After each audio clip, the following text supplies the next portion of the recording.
Hi friends, ഞാനിന്ന് നിങ്ങളുമായിട്ട് share ചെയ്യാൻ പോകുന്നത് എല്ലാവർക്കും വളരെ ഉപകാരപ്രദമായ നല്ല ടിപ്സുകളുമായിട്ടാണ്.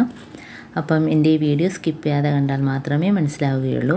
അപ്പം നമുക്കതിനായിട്ട് ഫസ്റ്റ് ടിപ്പെന്ന് പറഞ്ഞാൽ കുറച്ച് ഉള്ളിത്തൊലി, അതേപോലെ തന്നെ നമ്മുടെ കയ്യിൽ വാടിയ നാരങ്ങ ഉണ്ടെങ്കിൽ അതും കൂടെ മുറിച്ചിട്ട് കൊടുക്കുക.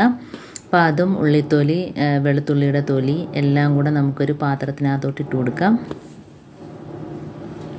അപ്പം ഈ ഒരു സൊല്യൂഷൻ നമ്മൾ റെഡിയാക്കുമ്പോഴത്തേനും നമ്മളെ വീട്ടിൽ പല്ലി, പാറ്റ, എന്ത് ശല്യം ഉണ്ടെങ്കിലും അതൊക്കെ പോയി കിട്ടും.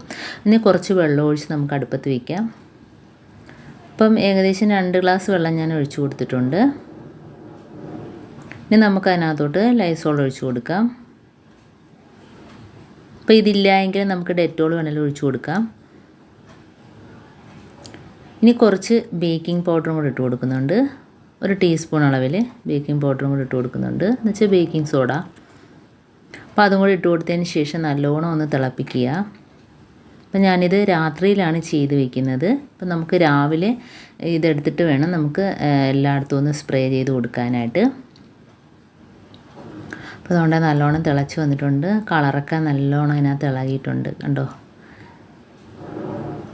അപ്പോൾ കളറൊക്കെ ഇറങ്ങി. ഇപ്പോൾ പിറ്റേ ദിവസം രാവിലെ ആയപ്പോഴത്തേനും ഞാൻ അതുകൊണ്ട് അരിച്ച് വെള്ളം മാറ്റിയിട്ട് അതിൻ്റെ ഈ കീടം ഉണ്ടല്ലോ അത് നമ്മൾ ചെടിക്കകത്തൊക്കെ ഇട്ട് കൊടുക്കാം കേട്ടോ. അതൊന്നും വെറുതെ കളയണ്ട, നമുക്ക് ചെടിച്ചട്ടിക്കകത്തൊക്കെ ഇട്ട് കൊടുക്കാം. നല്ലൊരു വളമാണത്. അപ്പോൾ നമുക്ക് ഏതെങ്കിലും ഇതേപോലെ ഒരു കുപ്പി ഉണ്ടെങ്കിൽ അതിനകത്തോട്ടാക്കാം. അപ്പോൾ നമ്മൾ കിച്ചണിൽ ഉപയോഗിക്കാത്ത പഴയ അരിപ്പ ഉണ്ടെങ്കിൽ അതിനകത്ത് വേണം ഇത് അരിച്ചെടുക്കാൻ. എന്നിട്ട് ഇതേപോലെ കുപ്പിയിലാക്കിയിട്ട് എവിടെയൊക്കെയാണോ നമുക്ക് പല്ലിയുടെ ശല്യം അവിടെയെല്ലാം ഒഴിച്ചു കൊടുക്കുക. അപ്പോൾ നല്ല ഒരു എഫക്റ്റാണ് ഇതിന്. ഇപ്പോൾ ഗ്യാസ് അടുപ്പിൻ്റെ മുകളിലും അതേപോലെ തന്നെ മറ്റേ നമ്മുടെ കിച്ചൺ ടൈലിനകത്തും അതേപോലെ നമ്മുടെ ഡൈനിങ് ടേബിളിൽ ഉറുമ്പൊക്കെ വരത്തില്ല ആ ഭാഗത്തും ഒക്കെ തേച്ച് കൊടുക്കുക. ഇതേപോലെ തുണി വെച്ചൊന്ന് സ്പ്രേ ചെയ്തിട്ട് തുണി വെച്ചൊന്ന് എല്ലായിടത്തും ഒന്ന് തുടച്ചു കൊടുക്കുക. ആ ഭാഗത്തൊന്നും പല്ലിയൊന്നും വരത്തില്ല, ആ സ്മെല്ലടിച്ചിട്ട്. അതേപോലെ ബേക്കിംഗ് പൗഡറും കൂടെ ഇട്ടിരിക്കുന്നതുകൊണ്ട് ഒരു ക്ലീനിങ്ങും കൂടെയാണ്. അപ്പോൾ നമ്മൾ ഗ്യാസ് സ്റ്റോപ്പൊക്കെ ഇതേപോലെ തുടയ്ക്കുമ്പം തന്നെ അത് വെച്ച് തുടയ്ക്കുമ്പം തന്നെ നല്ല ക്ലീനായിട്ട് കിട്ടുകയും ചെയ്യും. ഞാൻ കാണിച്ചു തരാം, കണ്ടോ. നമ്മൾ വെറുതെ ഒന്ന് തുണി വെച്ചൊന്ന് തുടച്ചു കൊടുത്താൽ മാത്രം മതി, നല്ല ക്ലീനായിട്ട് കിട്ടുകയും ചെയ്യുന്നുണ്ട്. അതേപോലെ കണ്ടോ, 8 കാലി കണ്ടോ. അപ്പോൾ അത് ഒഴിക്കുമ്പം തന്നെ അതിൻ്റെ ഓട്ടം കണ്ടോ. അപ്പോൾ ഇങ്ങനെയുള്ള സാധനങ്ങളൊന്നും ആ ഭാഗത്തൊന്നും ഇരിക്കത്തില്ല. ഇപ്പോൾ ഗ്യാസ് അടുപ്പിൻ്റെ അടിഭാഗത്തിരുന്നതാണ് ഉണ്ടോ. അപ്പോൾ ഇതേപോലെ സാധനങ്ങളെല്ലാം ആ പരിസരം വിട്ടേനങ്ങ് പോകും ഇതിൻ്റെ സ്മെല്ലടിച്ചിട്ട്. അപ്പോൾ ഞാൻ തലേ ദിവസം ഇതേപോലെ രാത്രി ചെയ്തിട്ട് പിറ്റേന്ന് രാവിലെയാണ് ഇതേപോലെ എടുത്തത്.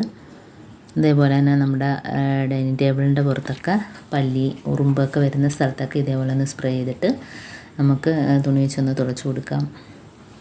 അതേപോലെ തന്നെ ജനലിൽ ഉണ്ടോ, ജനലിൻ്റെ കമ്പിയുള്ള ആ ഭാഗത്തൊക്കെ കർട്ടനൊക്കെ കിടക്കുന്ന ഭാഗത്തൊക്കെ ഇതേപോലെ 8 കാലി, പിന്നെ ചിലന്തി ഇങ്ങനെയൊക്കെയുള്ള സാധനങ്ങൾ ഇരിക്കുകയും ചെയ്യും. ഇനി നമുക്ക് അതിൻ്റെ വേസ്റ്റ് കണ്ട ചെടിച്ചട്ടിക്കകത്തോട്ട് ഇട്ട് കൊടുക്കാം. ഇനിയിപ്പം പെട്ടെന്നൊരു ആവോലിക്കറി നമുക്ക് വെക്കാം. അപ്പം അതിൻ്റെ ഒരു റെസിപ്പിയാണ് ഇപ്പോൾ ഞാൻ കാണിക്കുന്നത്. അപ്പോൾ വളരെ എളുപ്പത്തിൽ നമുക്ക് എങ്ങനെ പെട്ടെന്നൊരു കറി വയ്ക്കാം. അപ്പോൾ അതിനായിട്ട് ഞാൻ ഒരു പകുതി സവാള അരിഞ്ഞിട്ടിട്ടുണ്ട്. അതേപോലെ തന്നെ ഒരു തക്കാളി ചെറുതായിട്ട് മുറിച്ചതും കൂടി ഇട്ട് കൊടുത്തിട്ടുണ്ട്. ഇനി നമുക്ക് കറിവേപ്പിലയും കൂടി ഇട്ട് കൊടുക്കാം. കുറച്ച് എണ്ണയും കൂടെ ഒഴിച്ചു കൊടുക്കാം. അപ്പോൾ ഇതെല്ലാം ഇട്ടതിന് ശേഷമാണ് ഞാൻ എണ്ണ ഒഴിച്ചു കൊടുത്തത്. ഇനി നമുക്കിതെല്ലാം ഒന്ന് ഇളക്കി ഒന്ന് മൂത്ത് വരുമ്പോഴത്തേനും അതിനകത്ത് കുടംപുളി കഴുകി ഞാൻ വൃത്തിയാക്കി വെച്ചതാണ്. അപ്പോൾ അത് അതിനകത്തോട്ട് ഇട്ട് കൊടുക്കാം. അപ്പോൾ മീനിനനുസരിച്ചുള്ള പുളി വേണം ഇട്ട് കൊടുക്കാൻ.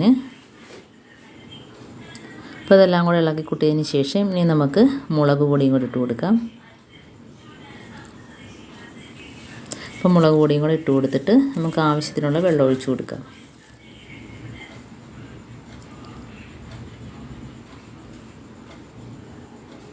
ഉപ്പ് ഇട്ട് കൊടുത്തിട്ടുണ്ട്.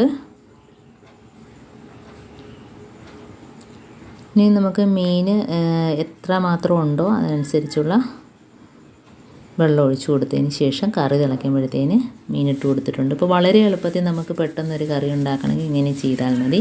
അപ്പോൾ ഇത്രയേ ഉള്ളൂ എൻ്റെ ഈ വീഡിയോ. അപ്പോൾ എൻ്റെ ഈ വീഡിയോസ് നിങ്ങൾക്ക് ഇഷ്ടപ്പെട്ടെങ്കിൽ ഒന്ന് ലൈക്ക് ചെയ്യാനും കമൻറ്റ് ചെയ്യാനും സബ്സ്ക്രൈബ് ചെയ്യാനും മറക്കരുത്. അതേപോലെ തന്നെ ഇതിലേതെങ്കിലും ഒന്ന് യൂസ്ഫുള്ളായിട്ട് തോന്നുകയാണെങ്കിൽ ഒന്ന് ഷെയർ ചെയ്ത് കൊടുക്കാനും മറക്കരുത്. അതേപോലെ തന്നെ ബെല്ലൈക്കൻ എനേബിൾ ചെയ്താൽ മാത്രമേ ഞാനിടുന്ന ഓരോ വീഡിയോസും നിങ്ങളുടെ മുമ്പിൽ എത്തുകയുള്ളൂ. ഇനിയും നല്ല നല്ല വീഡിയോസുകളായിട്ട് വരുന്നത് വരേക്കും താങ്ക്സ് ഫോർ വാച്ചിങ്.